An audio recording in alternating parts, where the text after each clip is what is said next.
Ih, rapaz. Aí, vou destruir seus argumentos. Pode vir o que você quiser hoje, que eu achei bastante conteúdo aqui. Tu tá ferrado hoje. E vou pegar pesado contigo porque... Eu tô vendo o jogo. Não tá trabalhando, não? Tu não tá pegando, pesquisando? Você vai falar... tô na hora do jogo. Você vai falar aleatório a parada? O que a gente vai falar? Ai, meu Deus do céu. Diretor, segue daí que pra mim já chega. Mas você não falou que a gente ia falar nada? Não, vambora. Não vamos falar nada do que, cara? Tá, vambora. Você vai agora ser influenciado por isso aí? Tá bom. A televisão agora te influencia. Gol, porra! Tá, vamos lá, então.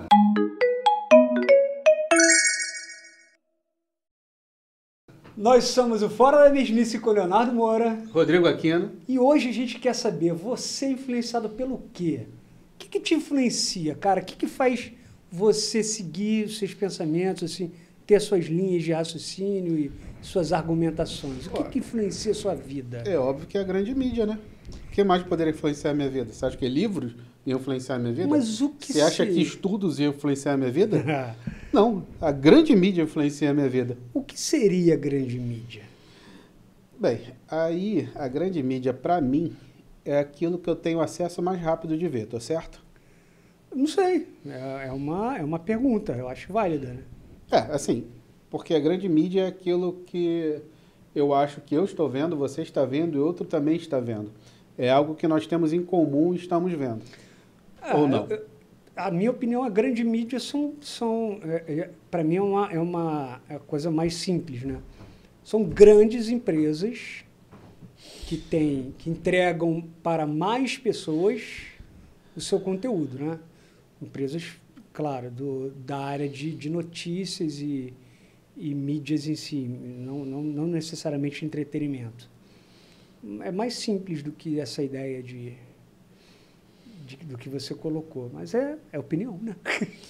Não, então, a grande mídia que eu vejo é o seguinte, porque ao longo do tempo isso vem mudado, né? Sim. Antigamente, antes de existir rádio, a grande mídia era o papel que chegava na tua mão.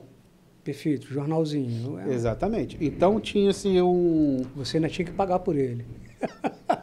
Ou não, aí que tem já começa a conspiração, né? Se eu quero dominar um grupo de pessoas e eu tenho o papel como meio de fazê-lo, eu vou dar até de graça. Faz o panfleto, que na época... Exatamente. Mas é porque assim, na época custava dinheiro, né? Gerar aquilo. Sim, sim. Então, para mim, antes do rádio, a grande mídia era o papel por ser o maior veículo que conseguia atingir o maior número de pessoas. É a minha visão. Sim, e pensando nisso... Depois veio a rádio, aí depois veio a TV. Ou seja, assim, pensando nisso, era muito fácil refletir uma corrente de pensamento, né? Ou seja... Influenciar mesmo. Você não tinha concorrentes, nem outras mídias ou de larga escala que pudesse... Refutar. Exatamente, falar o contrário da sua opinião ou do seu edital, do seu editorial, né? Isso. Então, era mais fácil controlar, não controlar, mas ditar o rumo das opiniões, né? Tá. Então, no caso, hoje que é um termo comum, né, bolhas, então está dizendo que antigamente era mais fácil você controlar, as bolhas eram mais estruturadas, ou seja, era mais fácil conter aquelas bolhas, estruturar aquelas bolhas, do que hoje que tem concorrência, né? Porque hoje é muito fácil ser influenciado por outra bolha, né? Você acha? Eu acho mais fácil, sim, por causa da quantidade. Por causa da concorrência. Mas eu acho que a pessoa, o indivíduo, ele está mais resistente a ser influenciado ele está mais resistente a ser influenciado por outra opinião, que não a que ele já tem da bolha dele. Ou seja, ele é muito fácil influenciado pela opinião que está ali na bolha dele. Porque é mais confortável, né? É mais confortável. O filtro dele é bem menor, ele acredita muito mais fácil. Sim. E por ser a quantidade de mídia que a gente tem hoje, né, a quantidade de opções, ele recebe muita coisa. E É claro que é mais fácil pela quantidade uma outra bolha influenciar dele, só que ele fica mais resistente a essa influência. Mas a bolha está ali, claro, em todos os lados, várias bolhas influenciando a dele. Porque hoje não tem não existe o que mais se pede é saia da sua bolha, veja as outras bolhas. Sai da bolha, como é que é? Sair da sua bolha. Não, antigamente era pensar fora da caixa. Agora o termo sair da sua bolha. Pensar né? fora da caixa, que ficou muito focado na área corporativa, era para você dar uma solução diferente do que estava todo mundo tentando ali. Isso aí, do que já era comum, né?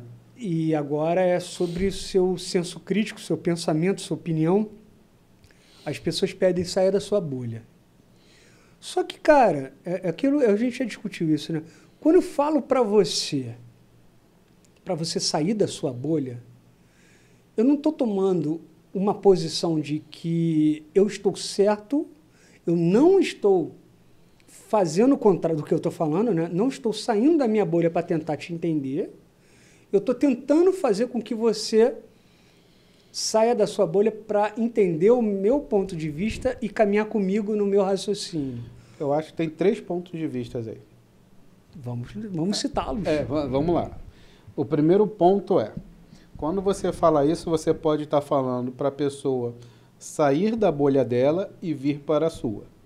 Nesse sentido, você quer a confirmação do seu pensamento. Que eu estou certo. Isso Ou seja, eu não admiti em nenhum momento que eu posso estar errado. Esse aí. Outro ponto de vista, quando você pede para a pessoa sair da bolha dela, você não está pedindo só para ela ir para a sua bolha. Está pedindo para ela ter uma visão mais ampla e, com isso, te trazer uma opinião que possa fazer você sair da sua bolha. Sim. Entendeu? Você está se colocando à prova do seu questionamento. Tipo assim, num bom sentido, me traga argumentos para validar se eu estou certo ou não. E se eu não estiver certo, me mostra qual é o caminho correto. Tá? E no terceiro sentido, é você pedindo para a pessoa ir para outra bolha, independente qual seja, e talvez você não queira saber o resultado, só quer que a pessoa saia daquela bolha. Que não fique limitado a um... Isso. Esse terceiro ponto de vista ficou mais alinhado com o que eu perguntei, porque, aí novamente, quando eu julgo que ele está limitado ali, eu estou julgando que eu sei mais que ele. Sim. Pode ser uma verdade, mas eu posso estar também redondamente enganado. Isso. O primeiro ponto de vista é algo muito narcisista. Tipo, cara, eu tô falando para sair da bolha, mas porque eu acho que eu tô certo, eu sou o cara e eu quero que ele acompanhe o meu raciocínio. O segundo ponto de vista, para mim, que você colocou, cara, é um nível de altruísmo, é um nível de ser humano um pouco mais evoluído espiritualmente. Então você me ferrou. Que é a pessoa que é difícil de se encontrar hoje em dia, né? Então você me ferrou. Por que eu te ferrei? Porque agora, como é que eu vou dizer para a população, depois desse seu comentário, eu posso estar sendo muito impedante, que eu me considero nessa bolha. Porque eu me coloco toda hora questionando as minhas certezas. Certeza, mas isso é ótimo. Entendeu? E no contrário, e não estou acredito e espero não estar resistente a enxergar outras bolhas, entendeu? Enxergar outros pontos de vista. Sim. Ou até mudar meu modo de pensar. E qual seria o desafio hoje no mundo moderno? Né? Porque, assim, como são formadas essas bolhas? A gente tem um agente, né? A gente voltou agora para grandes mídias. Sim, a gente tem... A gente já falou da ideia antiga, né? Que era fácil de se controlar, ou fácil de influenciar por uma determinada corrente de pensamento. Mas hoje em dia você tem... o que seria a grande mídia hoje? Então, esse eu acho que é uma problemática, porque antigamente o papel era a grande mídia, né? E porque ele conseguia... Era ele que atingia o maior número de pessoas. Sim. Né? Nem fofoca de bairro atinge um grupo de pessoas Uma massa tão grande de pessoas. E ela ficou por o quê? Milhares de anos? Sendo a... Centenas, acho que... Não, milhares. Milhares de anos sendo a grande mídia. Daí veio a rádio e TV, que por décadas se tornou a grande mídia, barrando até a mídia papel. Isso. Né? E agora, num intervalo curto de tempo, que é décadas, mas é de 2 unidades só, 2 casas decimais só, de 20, né? 2 décadas, né? Digamos assim. 3 décadas, vamos botar assim, no máximo 3 décadas, a internet. Porque vamos supor, a emissora de rádio, ela tem as estações dela. Cada estação tem seu segmento. Hipoteticamente, tirando do meu bolso aqui a opinião, a minha estatística do meu bolso... Estatística da minha cabeça? Estatística da minha cabeça. Digamos que na rádio existem 4 bolhas. Beleza? Tá. 3 estações iguaizinhas, mais 4 iguaizinhas, mais outras 5 iguaizinhas. Se a gente for agrupar, 4 bolhas. Você vai chegar em 4 bolhas diferentes. 4 bolhas diferentes, ok? Legal. Na TV, você tem os canais ali que foram concessão do governo para as grandes empresas trabalharem. Ok. Beleza? Que também, por mais que elas sejam fortes concorrentes entre si, a gente vamos botar aí 5 a 4 bolhas. Né? Então nós temos 4 bolhas de um lado, 4 bolhas do outro. Elas não são muito concorrentes, porque, né, o modo de assisti-las são diferentes. E você passa a ter, então, 8 bolhas concorrentes entre si. Cara, é fácil. Para mim, isso é um cartel. Pode se formar um cartel. É um cartel, né? Porque são 8 bolhas determinando como o mundo funciona. Tá? E 94% da população brasileira tem acesso a essas 8 bolhas. Ok. Rádio e TV. Isso aí. Tá? Agora vamos para internet. Cara, internet é infinito o número de bolhas que podem existir. Exatamente. E se eu tenho infinito número de bolhas, eu não tenho uma estrutura pré-formatada. Eu não consigo criar um cartel. Eu não tenho como estruturar uma bolha. Entendeu? Porque, vamos supor, existe a bolha da direita e da esquerda. Existe a bolha do Bolsonaro. Existe a bolha do Lula. Existe a bolha de memes. Tá. Todas elas se utilizam de todos esses canais. Entendeu? Então, aí entra o papel do grande agente que eu ia falar, que é o algoritmo. Então, hoje eu acho que o algoritmo, muita gente determina que o algoritmo determina como a gente caminha. Não, porque ele é concorrente pra caramba de todas as outras bolhas que estão ao redor dele, no mesmo canal. Entendeu? Vamos supor, se ele... vamos supor que ele manda para ele, quando você entra no YouTube, ele já determina, com base no seu perfil, as coisas que você gosta de assistir. Isso. Beleza? Perfeito. Se ele começar a te empurrar algo que você não gosta de assistir, você vai assistir? Não. Então ele não consegue determinar exatamente o que você quer. Ele consegue te prender no que você gosta. Então. Não te trazer coisas novas que você possa vir a gostar. Sim. O Instagram é assim, o YouTube é assim. Então ele tenta fortalecer a sua prisão nele. Ou seja, ele não influencia pelo que ele quer. Isso, ele mas influencia ele só mantém você onde você está. Isso aí, ele não quer que você saia dali. Mas eu acho que essa é a ideia do algoritmo em si, porque não imagino o algoritmo querendo ter uma vida própria, assim, tipo, Não, o vida própria é o seguinte... Eu quero influenciar uma eleição. É isso aí. E você acha que ele vai ter força para influenciar uma eleição? O primeiro mandato de Trump tem acusações que o Facebook atuou nesse segmento, né? Com informações falsas. Direcionar as pessoas para votar, né, no Trump, ser eleito. Só que você começa a pensar, ok, se ela me mostra uma coisa no YouTube sobre assistir, que eu trato como entretenimento e vejo notícias, ok. Só que se ela inunda de notícias falsas, inunda que eu digo repetidamente de vários outros canais. Você acha que eu não vou acabar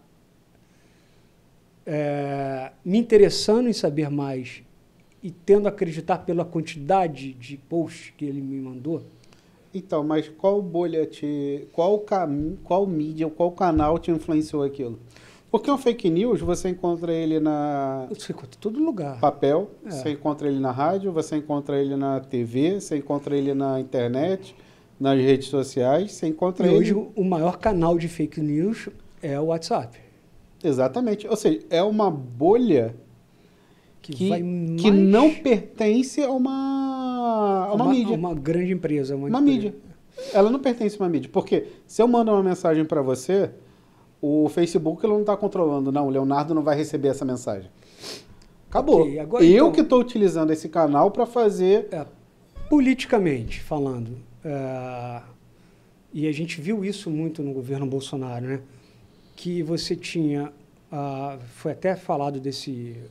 gabinete do ódio e tal, que era uma coisa combinada entre os deputados que tinham vários seguidores, Carla Zambelli, Carlos Bolsonaro, o Eduardo, e eles lançavam mesma fake news, a mesma notícia. Nos canais deles. Nos canais. Ou seja, no grupo de WhatsApp deles. E é isso que eu falo, quando você tem mais de um canal, né, mais de uma fonte te mandando o mesmo tipo de conteúdo, valida aquele conteúdo. Você acaba validando. E vai te influenciar a acreditar que aquilo é verdade.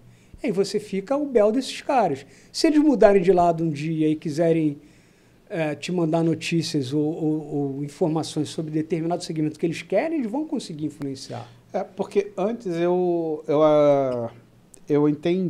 entendo ainda que a rádio e TV ainda não existia na internet, tá? A rádio e TV tinham todo o poder de influenciar. Sim, estava na mão deles. Influenciar as bolhas, entendeu? Fortalecer as bolhas e determinar como a bolha ia agir e andar. Né? Eu acho. Tanto que uma das primeiras notícias de rádio que teve lá nos Estados Unidos, eles falando a transmissão, foi um cara brincando, dizendo que estávamos sendo invadidos por alienígenas. E muita gente saiu à rua desesperada, achando que aquilo era verdade. E aí que se descobriu o marketing. Boa. Entendeu? E o fake news. Começou ali. Exatamente. Começou ali. Então, o humano está tendendo a isso, né, cara? A humanidade. Então você entende como eles tinham poder? Hoje em dia, não. Hoje em dia, cara, a rede social... 29% do que é transmitido na internet é podcast. É muita coisa. 32% são jogos. E acaba sendo uma mídia? Então, essa é uma grande pergunta. Você acha que não estou falando... Eu estou falando de jogo de azar e estou falando de jogo de play também, tá? Jogos compartilhados ou não. Em grupos ou não. Os jogos em grupo, a gente pode considerar uma bolha, pode considerar um canal, pode considerar como ele é usado, uma grande mídia? Ele está sendo usado para isso. As pessoas estão usando o seu espaço de propaganda, de marketing, para enviar notícia? Então, eu já vi uns 15 filmes mostrando grandes grupos de... merchandising? Não, grupos de terroristas, entre aspas, usando jogos para se comunicar entre si. Interessante. Então, meio de canal de comunicação. Canal de comunicação pode ser. Eu já vi grandes discussões em judiciário de pessoas sendo ovacionadas em jogos. Entendeu? Ovacionadas em jogo? Como assim? Assim, um grupo de pessoas se prepara para fazer bullying em você no jogo. Ah, é? Ali na discussão do áudio, xingando o seu pai, sua mãe, tudo mais. Então, existe já usando esse meio. O bullying é necessário, tá? E uma das coisas que eu vi que é bem grande mesmo, que eu acho que é o ramo que nós estamos errados, vamos falar com o nosso diretor, que a gente devia ir para jogos, que é o seguinte, isso eu reparei que é a maior bolha que tem na questão de streams, tá? São crianças e adolescentes assistindo gameplay, o cara jogando, só que o cara vai jogando e ele vai comentando, pô, gente, vocês viram a placa de vídeo tal? Ele vai fazendo um mexendo ali, né? Exatamente. Então, se tornou um canal de marketing e de influência. Entendeu? É tipo assim, gente, vocês viram a questão da política? Você acha que merchandising ele cabe em tudo? Até aqui no nosso podcast, que eu estou usando aqui esse computador para pesquisar esse computador da Samsung aqui, que está a R$3.000 agora aí no site de promoção. Aí, viu? Exatamente, é isso aí. Não sei disso não, isso é uma brincadeira, não sei quanto é que está não. Não, mas vai ter mas você valor. Não acha que... Então, isso, a rede social, a gente chega nesse corte da questão. Antes, você tinha a quantidade limitada de opções de mídia, então você tinha o controle mais fácil e a corrente de pensamento mais fácil de ser direcionada. Hoje, com a rede social e os grandes perfis, né? E a internet é global. Então, cara, você não está limitado à quantidade de pessoas do seu bairro, do seu país ou da sua cidade. Você não acha que a rede social ela mudou a ideia de grande mídia como empresa? Tipo, vamos falar diretamente assim da Globo. E eu via muito, na época do Bolsonaro, atacando muito as grandes mídias. Só que, cara, vamos lá. Quanto que a Globo News, que eles atacam tanto, tem de audiência e quanto eles têm de seguidores? Né? Bem, não respondendo diretamente a sua pergunta, eu sei o seguinte. Hoje, TV aberta, no ano passado, nesse ano, teve uma... A TV aberta chegou, não lembro bem o período desse ano, mas chegou a 65 milhões de visualizações. Enquanto o YouTube passou para 75 milhões. Ou seja, ele ultrapassou um canal, porque tudo bem, o YouTube são vários canais, né? Mas uma mídia ultrapassou a TV aberta toda. Todas as outras mídias somadas. Entendeu? 75 milhões. Então, com base nessa informação, eu acredito que um influencer hoje tenha muito mais seguidores e visualizações do que um Jornal das 8 na Rede Globo. Então você concorda que essa ideia de um político ficar atacando um canal de televisão ficou meio demodê? Tipo assim, cara, você hoje, dando um exemplo mais específico de Lula e Bolsonaro, cara, o Bolsonaro, eu até anotei aqui, cara, hoje o Bolsonaro ele tem 26 milhões de seguidores. Não significa que são 26 milhões de eleitores, nem de fanáticos. Ok. Mas todos os fanáticos estão ali. Mas todos assistem ele. Todos assistem ele. Esses 12 milhões assistem ele. É fato, além da mídia tradicional, replicar o que ele fala na rede social. Então assim, é fato que ele com 26 milhões, e outro dado bem interessante, que é todas as mídias, todos os canais de notícias, nos 6 primeiros meses de 2024, eles tiveram um total de, todos somados, de 116 mil telespectadores. Globo News, Jovem Pan e a Record e a CNN. Ou seja, cara, é um número muito pequeno para se comparar hoje com o que ele fala na rede social dele. Então, mas o ataque, respondendo a sua pergunta no meu ponto de vista, o ataque dele, aonde ele faz esse ataque? Ele faz o ataque na rede social dele. Sim, na rede social dele. Ou seja, ele está gerando só engajamento do seu eleitorado. Isso aí. E ele não vai atacar o canal o qual ele está fazendo a propaganda dele. E lembrando que esses canais de notícias são os pagos, né? Não é sim. A TV aberta que você falou. Mas olha a incoerência que você tem aí. Um cara fala para 26 milhões que um canal que tem 116 mil telespectadores, é a grande mídia. É. Não, cara, a grande mídia hoje é você. Não, tudo bem, mas então, é interessante quando a gente traz esse número para porcentagem, né? Porque acontece. Hoje, no Brasil, 84% das pessoas têm acesso à internet. Já é muito, né? A gente tá com esse Então, número... só que de TV são 99%. Sim, todo mundo tem a TV. Então, tem uma porcentagemzinha ali que ainda não pertence, não consegue ter acesso a esse canal. Mas Tá. é isso que eu tô falando. Assim, lembrando que quando a TV aberta vai noticiar alguém, vai falar desses caras, eles acabam replicando o que está lá. Mostra sim. até o print dele na internet. Ou seja, ele até duplica a visualização da fala dele, né? Sim, exatamente. Aí ele aproveita isso, traz de novo para o canal dele, se retroalimenta, dizendo que a Globo faz uma mal dele, retroalimentação. que ele falou mal. E fica nessa briga eterna, gerando mais engajamento. Agora, se ele... Aonde que ele ganha dinheiro com isso? Eu não sei, porque ele não faz merchandising, né? Ele fez na época da pandemia... Cara, a questão é a seguinte, com medicamento. A gente teria que pesquisar o seguinte, vamos supor. O canal do Bolsonaro no YouTube é monetizado? A live dele dava muito dinheiro, não sei se pode ser. Pode, se não for campanha eleitoral. Pode. Entendeu? Dava bastante Ou então dinheiro. não. Se a live dele já foi construída para ser campanha eleitoral, pode. Ah, é? É.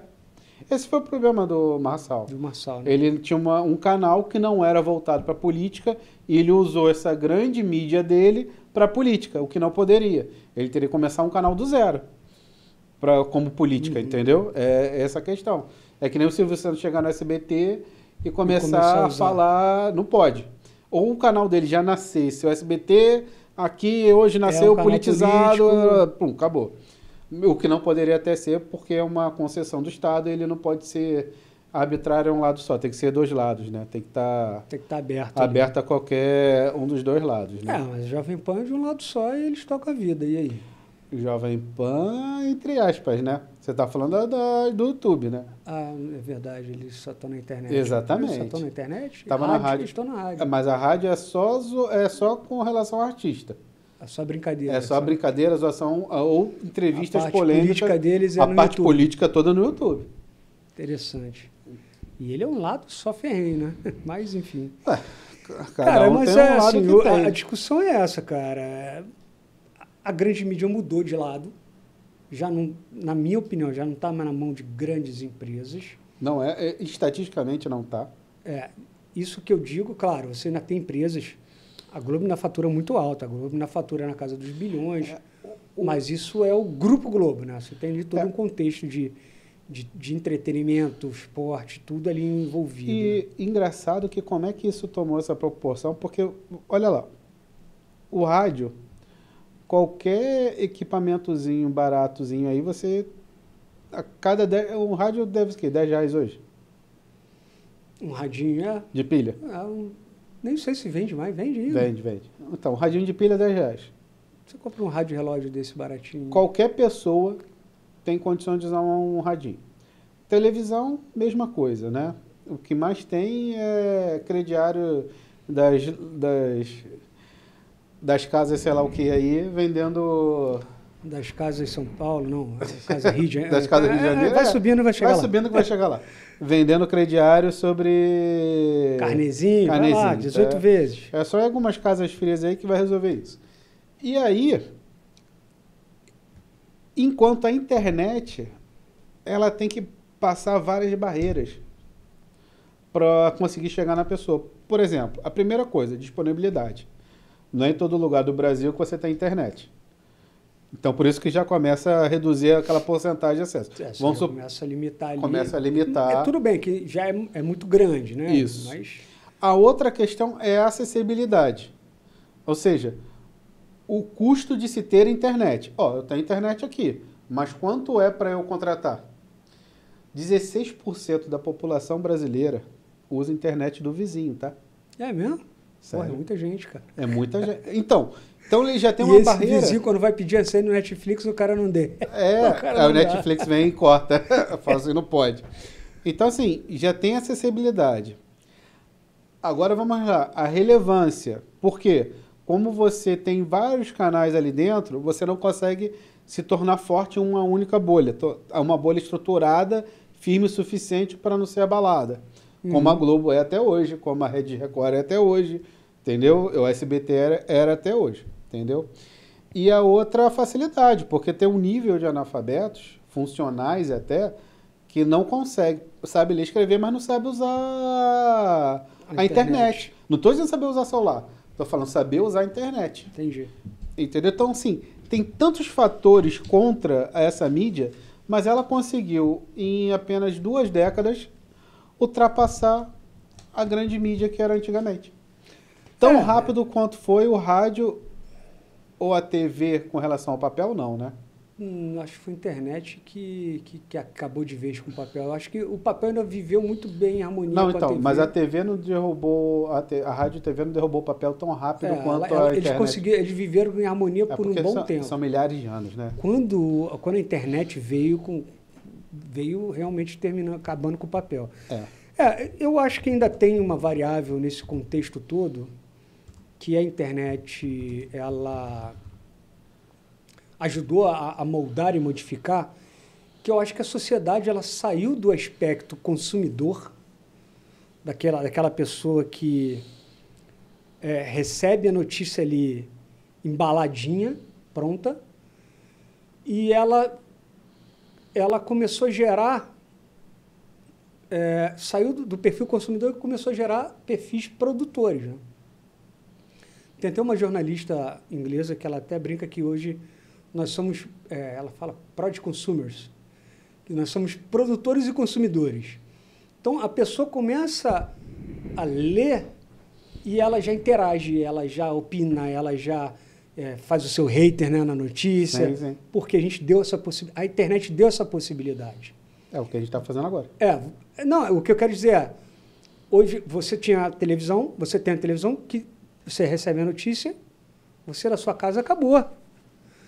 Na internet, não. Você tem a notícia, você tem um campo para comentário, você tem um campo para compartilhar. Para dar like. Você tem um campo para dar like, ou seja, você interage de alguma forma com aquela notícia. Você dá a sua opinião ali, você aumenta a opinião, porque assim, tem o edital, tem a notícia, a pessoa lê e vai lendo os comentários. Então, ela está lendo o que você escreveu. Sim. Concordando ou não, você pode replicar o que ela escreveu. Então, isso mudou o perfil do consumidor.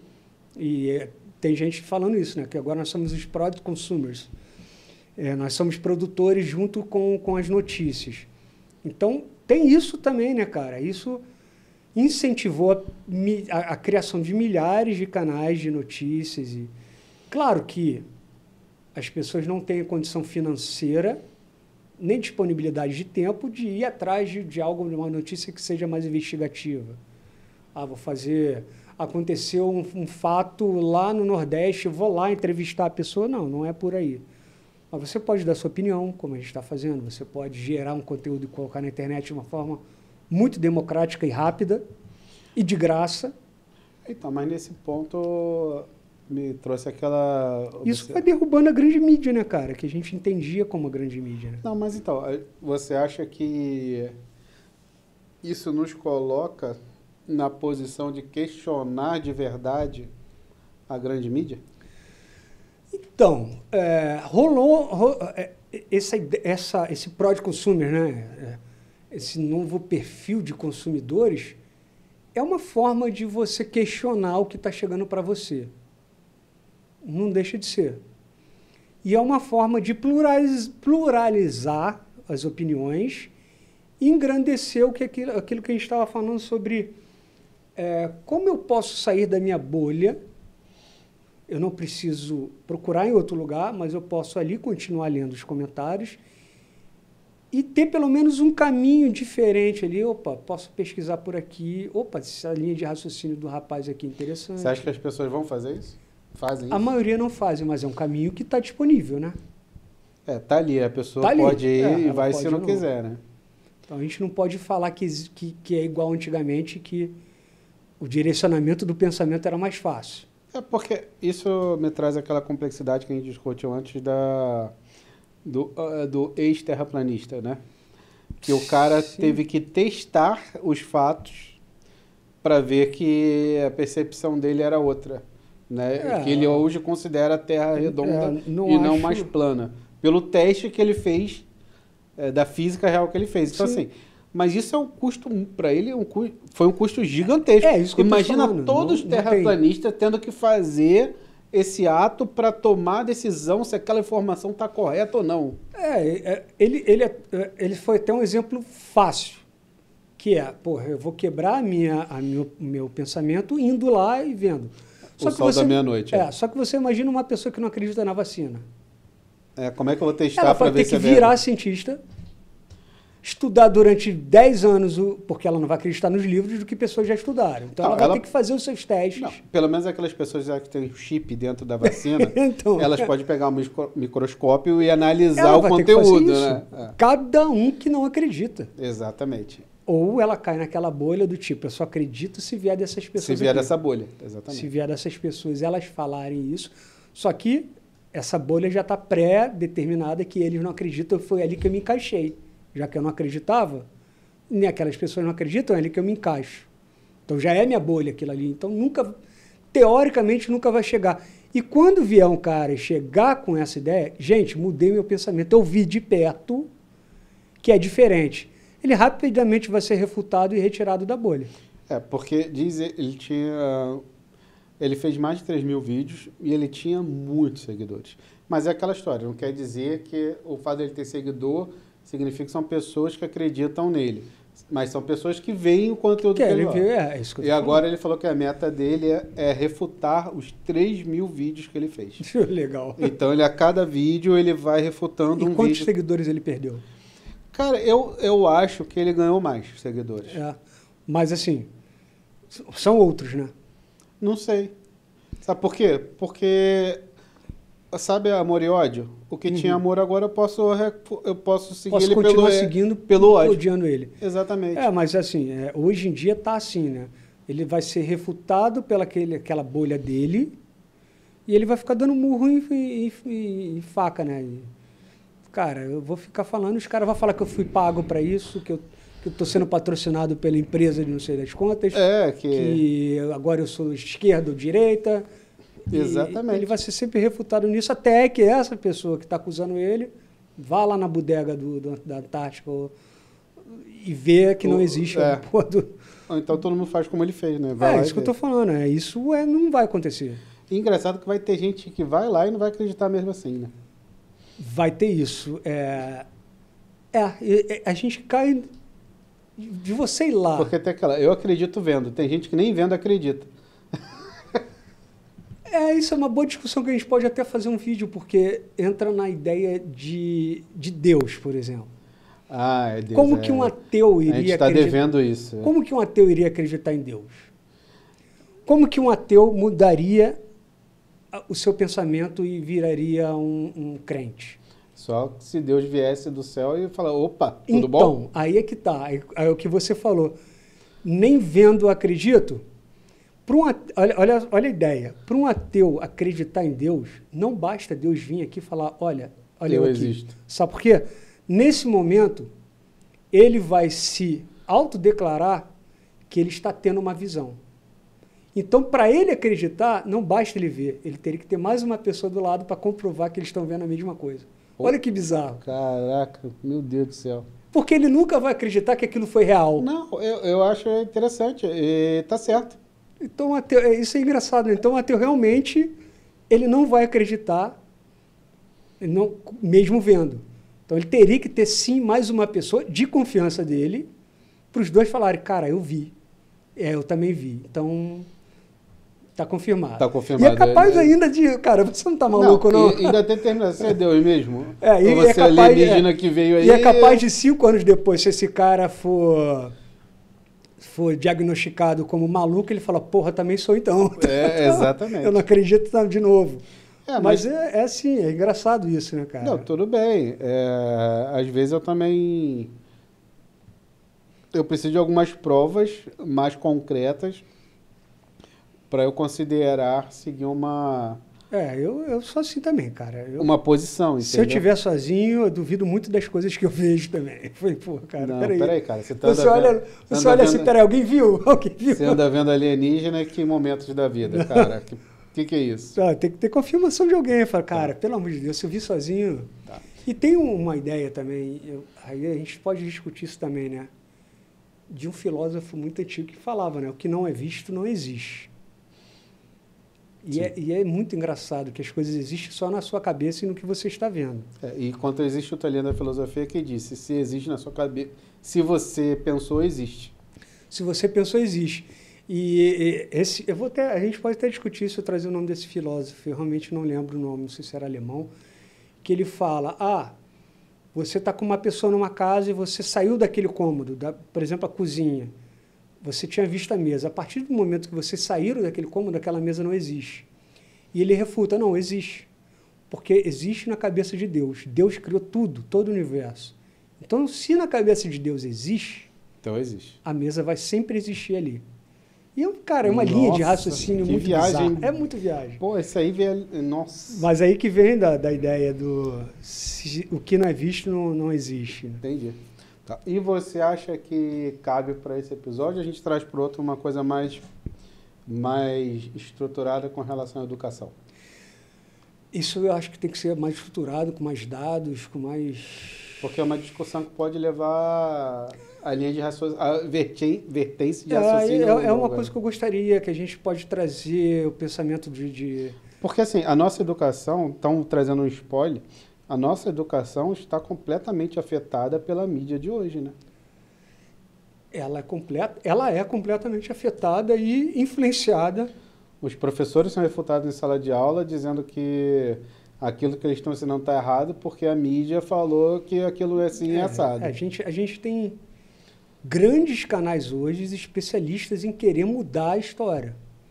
E quem sou eu para falar que estão errados ou não, né? Eu não sei. Você tem canais como o Brasil Paralelo que eles querem fortemente rever todos os fatos históricos tentando defender o lado político deles, né? Pô, mas isso que é bizarro. Por que eu tenho que rever um fato tentando defender meu lado e não rever o fato pelo que o fato foi? Então, vamos lá. Isso começa lá do guru deles, né? Aquele cara que morreu, esqueci o nome dele. Olavo de Carvalho. Olavo de Carvalho. Que ele dizia que a gente estava numa constante guerra cultural. E que eles deveriam, que a direita deveria igualar as forças nessa guerra cultural. Então, eu não tenho digamos, prosciência disso, não sou mais tão especialista nisso, quer dizer, não sou nem um pouco especialista nisso, para dizer em que momento, cientificamente, começou essa guerra cultural e se eles estão nessa guerra cultural. Mas parece assim, uma coisa de sentimento de que sim, eles estão forçando a barra para mudar toda a base histórica que a gente tem, rever essa base histórica, para eles terem, não sei, um engajamento maior, uma base maior para dominar um futuro. Eu não sei, realmente o argumento e o motivo, eu não sei. Mas eu sei que começa por aí. Só um parênteses, o Olavo de Carvalho foi aquele que não acreditava no Covid e morreu de Covid, né? Eu não sei se ele morreu de Covid, ninguém nunca vai admitir isso. Né? Essa é a questão, que diz no laudo que ele morreu de Covid, só que a bolha dele refuta isso ao máximo, dizendo que botaram isso só para... Foi um petista que escreveu isso no laudo dele, entendeu? Foi um cara de esquerda. Foi um cara de esquerda. O que eu sei de Olavo, que eu não curtia, era que ele só discutia com as pessoas, entrava numa discussão, se o cara chegasse com os 3 livros, lido 3 livros dele, e entendesse. Só que eu falei, cara, bicho, o que você, que escreveu os livros, entende como entendesse? Tipo assim, você não ou seja, você quer alguém que tem a mesma linha de raciocínio que te apoie nos seus raciocínios, não alguém que faça crescer seu raciocínio, né? Então eu não consegui ver, e como o Nando Moura diz que no fim dos dias dele já estava meio lelé da cuca já, não sei se é verdade também. Acho que nos 20 anos, perto de morrer, ele estava lelé da cuca.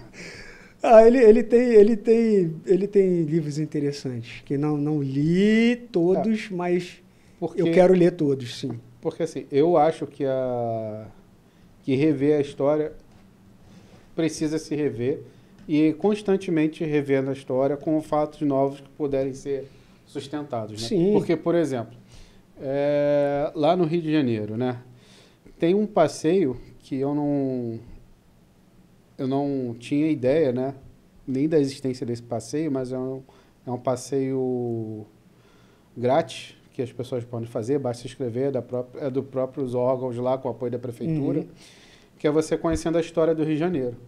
Cara, olha só, quer você queira, quer não, quer você aceite ou quer não, a história do Rio de Janeiro foi construída na base da escravidão. Acabou. Tá ali, é fato, isso é um fato. Acabou. Você gostando ou não, o Rio de Janeiro foi construído na base da escravidão. Aqui era o porto Sim. principal de entrada e saída de escravos para os outros, Perfeito. para os estados e outros países aqui do mesmo continente. Entendeu? Então, assim, só se fala disso no Rio de Janeiro. Cara, mas é isso mesmo. Não existe outra história. Cara, é um fato. Como É um que você fato. vai refutar o fato? Né? O único mercado, olha só, né? Como foi colocado. O único produto que se comercializava no Porto de Rio de Janeiro era escravos. Acabou. Acabou. Não era café. O Porto do Rio de Janeiro tinha passagem de café. Né? Você transportava o café, mas a comercialização de massa era de escravos. Tanto que você andando ali pelo centro do Rio de Janeiro, o que mais você vê são postos de... eu esqueci o nome que dava, mas eram casas destinadas a deixar o escravo mais forte, ou seja, alimentar o escravo, porque ele passava semanas em alto mar, com uma alimentação pífia, chegava aqui sem conseguir andar, e eles eram de engorda, né? Como se você estivesse engordando um porco para abate, eram as casas de engorda de escravo. Entendeu? De escravo que eu estou dizendo não é o escravo, não. É escravo, escrava e crianças. A família toda de escravo. Exatamente. Né? Entendeu? Então, tinha o Rio de Janeiro foi... E isso, cara, se eu não estudasse, se as pessoas não estudassem, se não buscassem na história, se não tivesse tido aquela escavação que teve de obra, que achou várias... São 2 camadas, olha só, 2 camadas de cemitério, de ossos de pessoas. Ou seja, teve uma época que ele tinha o cemitério dos escravos, aterraram, botaram outra coisa e depois voltou de novo a ter, aterraram e veio outra coisa. Ou seja, 2 camadas, ou seja, 2 períodos históricos só em cima de escravos. Aí você vem dizer que o Rio de Janeiro... Não, nós temos que mudar a história do... Não, eu acho que a gente tem que rever a fundo a história como um todo. Não só do Brasil, dos outros países também. O exemplo do Brasil Paralelo, eles estão ficando famosos, ganhando dinheiro, porque eles são bons nessa argumentação. Eles acharam algumas brechas ali na história para tentar ir pelo pensamento deles. Opa, a gente pode rever isso aqui por esse lado aqui para tentar reescrever isso. É mais ou menos aquela teoria que a gente falou no começo sobre a teoria do iceberg invertido. Eles ignoram todos os fatos para poder... mas tem aquela pontinha ali que está debaixo d'água, é ali que eu vou focar e é ali que eu vou construir minha base para refazer essa história, para reescrever essa história. E você sabe, a gente acaba atingindo muita gente que gosta de uma teoria diferente, uma teoria da conspiração, claro. Que é um mercado. É isso aí. Que é um mercado. E hoje em dia eles ganham muito dinheiro com isso. Muito dinheiro com isso. Mas, enfim. Tá. Então, fica para o próximo canal a gente falar de educação.